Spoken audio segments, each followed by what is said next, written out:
بودوام جارجواتا پارێزگەها دوهوکێ لە دوور کەیسێ خوسوتنا سنێلەکێ دناوا چاکسازییا سنێلە و ئافرەتان لە دوهوکێدا کوم vebûn.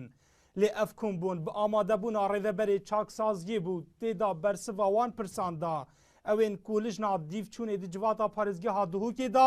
lê dûr egerên xûsûtina vî sinêlê û kêm û kasiyên di nava çaksaziyê da amade kirî.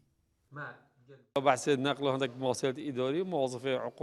موظف خیراتی بکن خمساری که اجرا در حقی نوارگی زورت شرکت هایی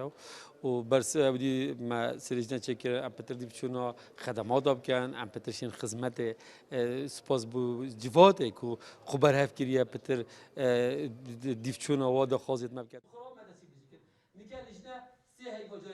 Endamên civata parêzgeha Duhokê jî têbînî li ser bersivên rêveberê çaksaziya sinêle û afretan li Duhokê hebûn û ev kombûne jî bi vekirî ma bêyî ku encamek hebe.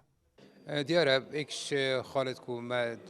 کمبونا شده بس کری کو یعنی دخواست کردن رو ببره چه تیت ببیت انجمنی بسیار چند بسیار بدکتر ما و کلش نه دیاره یازده بسیار آماده کرد بوم بوره ببری برسویت مدان راستی بس مبتبینی سر برسویت وان هبونه گله کماتی تده هبونه گله برسوا سر هندک حالا رات شد بحث ندکره کمبون هاتا دیو وکیلی بیتن دیو بردام بیتن دیو چونه کو جدی جرا کو دیل سر و چکسازیه تکرن هم دیو چون دیل سر تقصیر اداره چکسازیه کا چکه مکاسی هنه و هر واسه پیتوی چکسازیه کا برینو که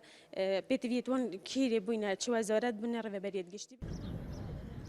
Li çarê meha Şubatê sinêlekê xelkê Rojavayê Kurdistanê di nava çaksazya sinêle û afretan li Duhokê agir berda canê xwe piştî 28 rojan maneveya wî li nexweşxaneyê giyanê xwe ji dest da û dûseya wî jî tanha li dadgehê ye ku skala li ser dû sinêleyên di nava çaksaziyê da û xaleta wî hatiye tûmarkirin. Lê tanha jî encamek xuya nebûye.